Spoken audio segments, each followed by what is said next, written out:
Merhaba arkadaşlar. İyi boksör kimdir? Köfte boksör kimdir? Aslında köfte diye bir boksör yoktur. Ama bazı büyük şehirlerdeki arkadaşların özellikle de küçük şehirden gelen boksör arkadaşlara taktıkları bir lakap mı veya örnek vereyim kendi aralarında yaptıkları şaka gibi bir şey bu. Ama yani köfte dedikleri boksörler de şu, örnek vereyim, A şehrinden geliyorsa boksu çok fazla iyi bilmiyorlar. İşte sen zaten iyi boksörsün, onu kesin yenersin gibisine kendi aralarında yaptıkları bir şaka. Tabii iyi boksör kimdir? İyi boksör ring içerisinde daha önce birçok maçlara katılmış, belli tecrübeler edinmiş. Ring tecrübesi, örneklerim teknik açısından çok iyi, boks IQ'su açısından çok iyi. Onu iyi gördükleri için işte o maçı rahat kazanırsın gibisine kendi aralarında şaka yapıyorlar. Ama bu şaka bazen şamataya da dönebiliyor.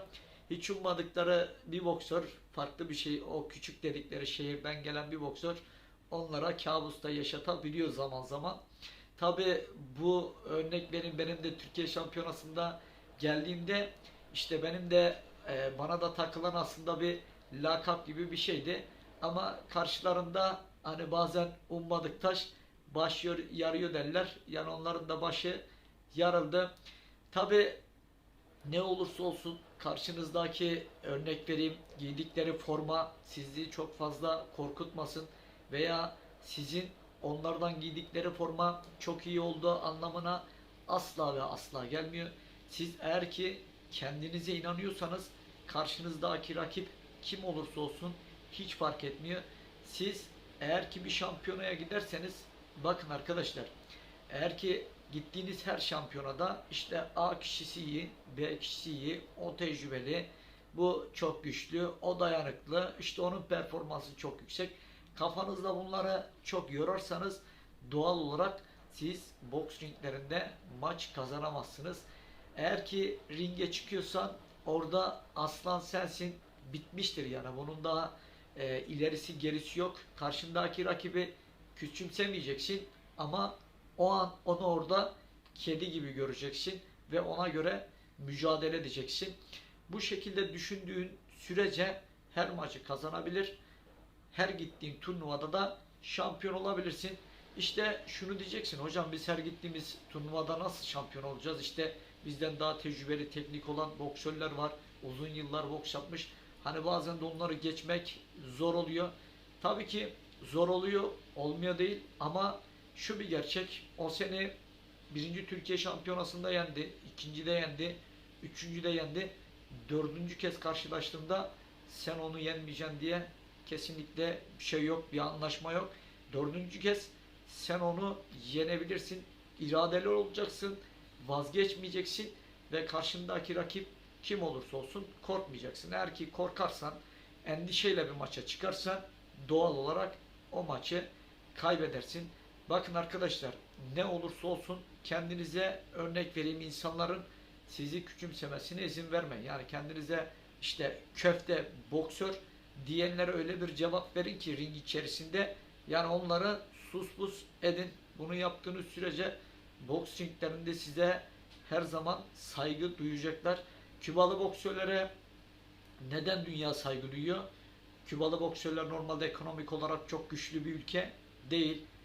Kübalı boksörlere baktığın zaman işte spor ayakkabıları yırtık, işte antrenmanlara gelirler, baktığın zaman ceplerinde çok fazla parası olmaz, ailelerinin de ekonomik durumları da çok iyi değil. Ama Kübalı boksörler ringde aslan kesilirler. Çünkü bu işi çok iyi yapıyorlar, eğitimini çok iyi alıyorlar. Özellikle de Kübalı boksörlerin en çok yaptığı çalışmalardan bir tanesi de okul boksu. Ayaklar, özellikle dikkat ve teknik. Onların tek özelliği ayakları ve yumrukların nizami vurması. Bu şekilde dünya boksuna kendilerini öyle bir kanıtlamışlar ki Kübalı boksörlerle çıktığınız zaman gerçekten düşüneceksiniz. Çünkü Kübalı boksörlerle karşılaşan boksörlerin hepsine bakın. Özellikle de Vasil Lomachenko bile, yani Kübalı boksörlerin karşısında zaman zaman ben bizzat kendim izledim, zorlandı. Hatta maçı neredeyse kaybettiği maçta oldu. Ama o maçı Vasil Lomachenko'yu bir tık daha iyi diye Vasil Lomachenko'ya verdiler. Şu bir gerçek arkadaşlar. Boks yapıyorsanız en iyi olmak için mücadele edeceksiniz. En iyi olacaksınız. Çünkü boksta bir maçta varsın, bir maçta yoksun. Örnek vereyim, madalya maçına çıktın, üçüncülük maçına. Üçüncülük maçında eğer ki sen o maçı, örnek vereyim, kaybedersen düşün, yarı finale çıkamıyorsun ve madalya da alamıyorsun. Önce üçüncülük maçını geçmen gerekiyor. Eğer ki bir maç kaybettiğin zaman doğal olarak ne oluyor? Senin, örnek vereyim, diğer ikincilik ve şampiyonluğa gitme şansın yok. Bu yüzden bu konu çok çok önemli. Her maça şampiyonluk havasıyla çıkacaksın. Her maça konsantre olacaksın. Sen, örnek vereyim, birinci maçı bırakıp beşinci maçı asla düşünmeyeceksin. Boksörlerin en çok yaptığı hatalardan bir tanesi de bu. Mesela zaman zaman bu bende de oluyordu. Doğal olarak şimdi ben Türkiye şampiyonasına gittiğim zaman direkt şampiyonla oynardım. Ya ikincilik, üçüncülük aklımın ucundan bile geçmezdi. Çünkü beyinde şampiyonluk var. Eğer ki sen şampiyon bir boksörsen artık beyni ona programlıyorsun. Doğal olarak da hani diyorsun işte hangi maç işte beni daha çok zorlar veya eğer ki buradan şampiyonluk alamam gibisine. Yani bu artık bir onur meselesine mi geliyor, gurur meselesine mi geliyor, yoksa içinde o yanan ateş, işte şampiyonluk ateşi sönmemesi için sürekli düşünüyorsun. Ve ben de bunu zaman zaman yaptım. Çoğu kez Türkiye'de şampiyon oldum tabii ki. Bunun da tabii nedeni, hiç kimse bize durduk yere al bu şampiyonluk senin olsun demedi. Şampiyonluklar hep bana çok çalışmayla geldi. Ve bazen de zaman zaman da tabii boks ringlerinde de haksızlığa uğradığım zamanlar oldu. Rakibime vurup düşürdüğümde hakemin tekrar onu kaldırıp devam ettirdiğinde, yine düşürdüğümde yine devam etti. O maçı da kaybettim. Yani boksta bu şekilde haksızlıklar da olacak ama siz durmadan yolunuza devam edeceksiniz. Ben her zaman yoluma durmadan devam ettim ve önüme kim gelirse gelsin hiç fark etmiyor. Ben ilk Türkiye şampiyonasına çıktığımda da en iyiyle karşılaştım. En iyiye de en iyi cevabı verdim. En kötüyle de belki çok kötü maç yaptığım olduğu zamanlar oldu ama hiçbir rakibimi küçümsemedim. Her rakibime aynı ciddiyetle, aynı konsantrede çıktım. Bir gün hep şunu söylüyordum. Mesela ne hangi ülkeden olursa olsun, hangi şehirden olursa olsun bir gün yenildiğim kişiyi yeneceğim diye. Yani dünyada da beni yenen boksörleri hep bir gün gelecek, onunla karşılaşacağım ve onu yeneceğim. Hep aklımda, beynimde budur yani. Çünkü bende şöyle bir şey var yani, yenilgiye bazen, hani çoğu kez insanlar şunu diyor, işte sen yenilgiyi kabullenemiyorsun. Ben yenilgiyi çok iyi kabulleniyorum ama yenilgiyi kabullenmek, işte önüme gelene yenileyim ve ben bunu kabulleneyim, böyle de bir şey yok. Çünkü artık beyne de bunu oturtursun. Yenilgi sana normalleşir. Çünkü kazanmaya yönelik beyni adapte edeceksin ve bu şekilde de kazanarak şampiyonluklar elde edeceksin. Tabi boksta şu bir gerçek, şans önemli. Hani bazen görürsünüz işte boksörler işte oraya gider, buraya gider, işte madalya alamaz. Arkadaşlar, boksu iyi bilenler, boksun içinden gelen insanlar şunu çok çok iyi bilir. Ya kura şansında iyi bir kura çekeceksin, madalyaya gideceksin. Ya da boksa süper bir boksör olacaksın. Önüne geleni ezip geçeceksin. Yani onlardan boks IQ'su olarak, tekniği olarak, mesela örnek Vasil Lomachenko gibi veya diğer boksörler gibi, Gamboa gibi. Yani bu şekilde olursan tabi hangi boksör çıkarsa çıksın önüne geleni zaten yenersin. Çünkü üst düzey boks IQ'suna sahipsin, tekniğine sahipsin, iyi çalışmışsın, iyi antrenman yapmışsın ve baktığın zaman hocaların çok iyi, seni ring içerisinde iyi konsantre ediyorlar ve ring içerisinde iyi strateji yapıyorsun ve bu tarz boksörler zaten kolay kolay yenilmez. Kendime gelirsek, aslında boks ringlerinde çok kötü bir boksör değildim. Olimpiyatlarda madalya alabilecek kapasitede, o yetenek, o boks IQ'su vardı. Sadece ben de konsantre olarak bir türlü kendimi ringde rakibime veremiyordum ve zaman zaman da bu şekilde maçlar kaybettim. Düşünün, rakibimle ringdeyim ve o an kafam başka bir yere gitmiş. Farklı bir olumsuzluk yaşadığım ana gitmiş ve o an yumruk yiyordum. Kendime geliyordum. Eğer ki Japonlar gibi. Japonlar rakiplerine full konsantredir. Özellikle de Kore, Japon, Kazak. Bunlar çok iyi konsantre olur.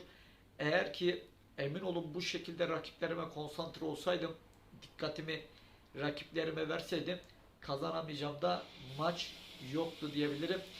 Bazen de şu bir gerçek, yani her boksör her boksörü dövemez. Doğal olarak benden daha yetenekli, benden daha güçlü, benden daha kendini iyi hazırlayan teknik olarak tabii iyi boksörler de vardı. Onlarla da karşılaştım. Onlara da kaybettim. Diğer boksörler de kaybetti. Ama şu bir gerçek, bazen alacağın bir maç var ve sen bunu kaybediyorsun. İşte bu da çok kötü bir şey arkadaşlar. Yani iyi olun, iyi çalışın ve iyi çalışmak için de öncelikle de oturup bir düşünün. Yani sakin bir kafayla ve dipten başlayın, yukarı doğru çıtayı yükseltin. Mesela bir anda paldıra küldüre boks öğrenemezsin. Hızlı bir şekilde boks öğrenirsen hızlı bir şekilde boks ringlerinde yenilirsin. Bu yüzden yavaş yavaş öncelikle ayakları oturtacaksın. Belleri, sonra yumrukları ve artık bütün vücudun artık bir uyumda çalışacak. Aynı anda. Mesela yumruğu atarken ayağın, belin hepsi aynı anda dönecek.